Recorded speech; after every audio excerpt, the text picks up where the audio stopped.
Older people are recalling the worst decisions they made when they were younger, and these answers are extremely honest. Quote, number three hurts the most. I was able to overcome or live with the others. Unquote. Raven Ishak, BuzzFeed staff. As we age, it's natural for some regrets and past mistakes to pile up. After all, we're all human. So when a Reddit user asks, quote, what are the top three worst decisions you made in your life, unquote, in the r slash ask old people subreddit, a lot of them provided very open and honest answers. Here's what they said. Number one, quote, I would say marrying my first husband and marrying my second husband should be the top two. But if I hadn't married them, I wouldn't have ended up in California where I met my now husband. We've been happily married for almost 40 years. The truth is that the bad choices often put us on a path that will lead to the best choices, unquote. Number two, quote, looking back, some of the worst decisions I made were staying in toxic relationships for too long, ignoring my mental health until it became overwhelming, and not taking risks when I had the chance to pursue my passions. Each of those choices shifted my path in ways I regret, but they also taught me valuable lessons about self respect and growth, unquote.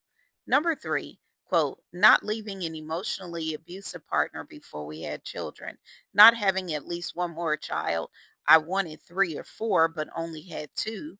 Not recognizing how beautiful I was when I was young, but instead allowing my self consciousness to intimidate me internally. Unquote. Four, quote, trying to win my father's approval, breaking Beth McConnell's heart at summer camp, that first line of crystal meth. Unquote.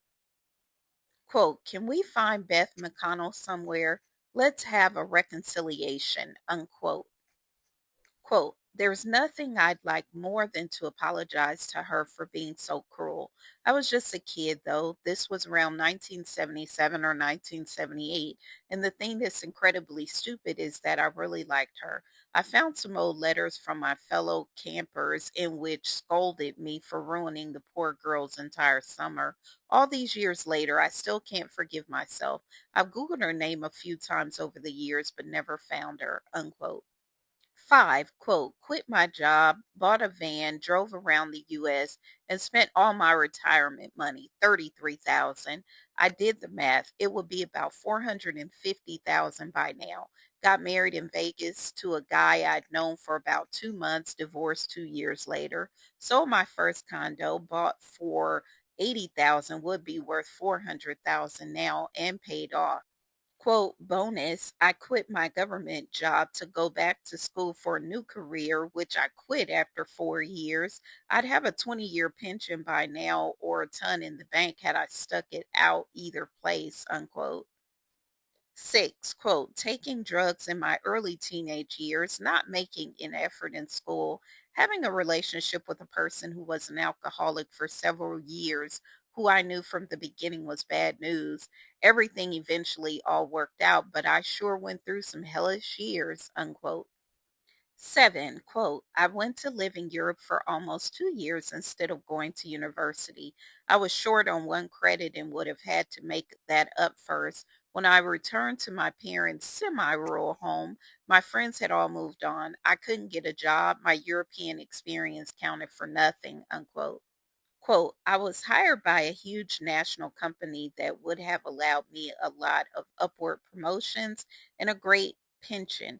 I turned it down because my SO hated them and spent the whole weekend before I was supposed to start rallying against big corporations. I should have left then, but I didn't. Staying with my SO during years of alcoholism, fearing a breakup of the family, figuring I could manage it, and trying to maintain their dignity when they had none, unquote. Eight, quote, choosing the wrong university, should have gone to a state school, not reading the signs that my ex fiance was cheating from day one, listening to doctors who told me I couldn't get my tubes tied at 20 because I changed my mind. I'd known since I was five that I never wanted kids, unquote. Quote, number three pisses me off so much. I hate that even today, women so often aren't allowed to advocate for themselves and opting for child free lives. Of course, once a woman has a child, they'll most often say, I'm so glad my doctor didn't let me choose that because we're not monsters and can fully love, adore, and raise children that we didn't want in the first place. But that doesn't mean that our lives would have been any less happy had we gotten what we asked for and didn't have kids, unquote.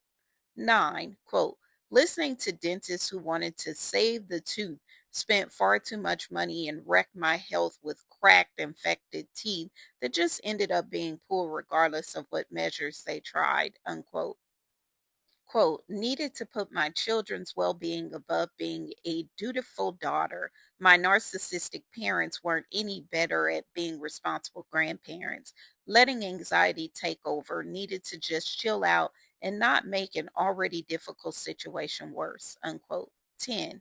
Quote, being more concerned with what other people thought than what I wanted.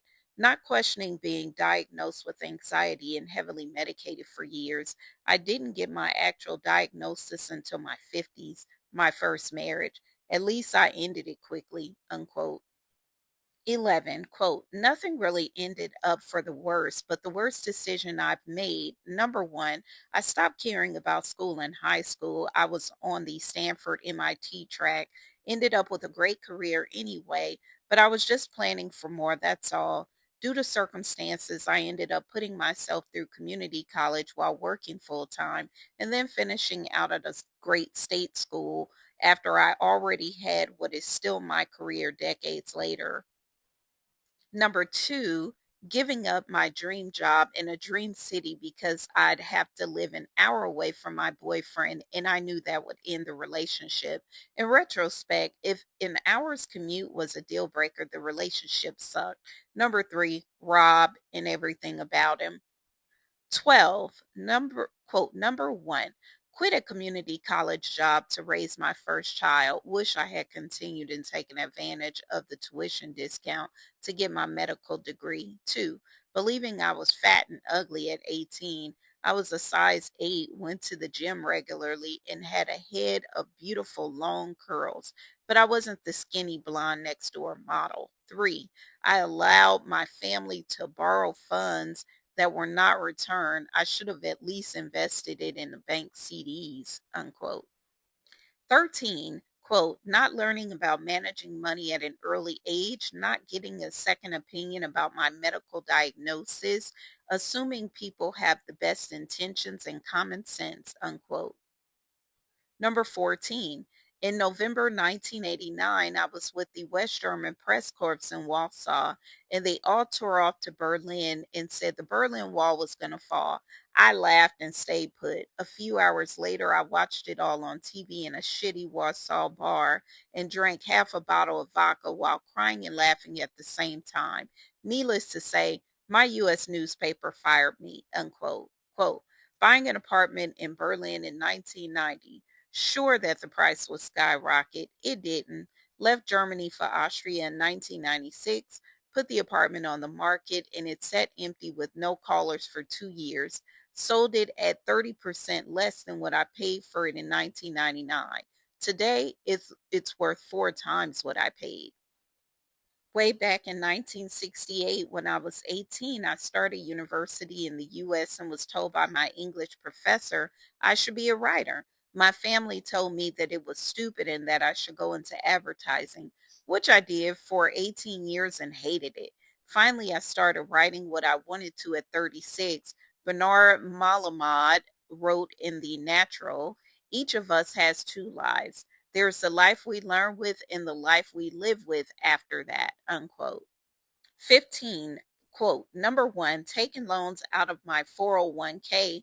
Number two, having kids before being financially stable. Number three, believing what others said I wasn't capable of, unquote. Quote, number three hurts the most. I was able to overcome or live with the others. I wanted to be a lawyer. I was one of the kids in my school who was filmed smoking pot on the side of a school. We were all forced into counseling. When I told my guidance counselor I wanted to be a lawyer when it was time to sign up for college, she told me that I wasn't smart enough. I left defeated. I didn't have parents to talk to, so I believed her. In years since, I have won law cases for myself, my sister, and one friend with zero training. Always believe in you and go for what you want in life no matter what, unquote. 16, quote, context. The future is unwritten. Therefore, mistakes are inevitable. I love to talk to all of you because you had the courage to take risks, got the poop kicked out of you, and are still somewhat kicking. Seriously, who wants to talk to people who have never made a mistake? They're boring. Whereas you are, unquote. Quote, I totally feel this. I've had some bumps and bruises. Heck, I'm a disabled wheelchair user. I mean that literally. I've been divorced, done things I should have thought better of, should have saved more money, the whole lot. But you can't go back, only forward. Do your best with whatever is in front of you. My only advice, if any, is to do more. Time doesn't wait, unquote. Older people, tell us the top three worst decisions you've made in your life in the comments below. Original BuzzFeed article linked in the comments below.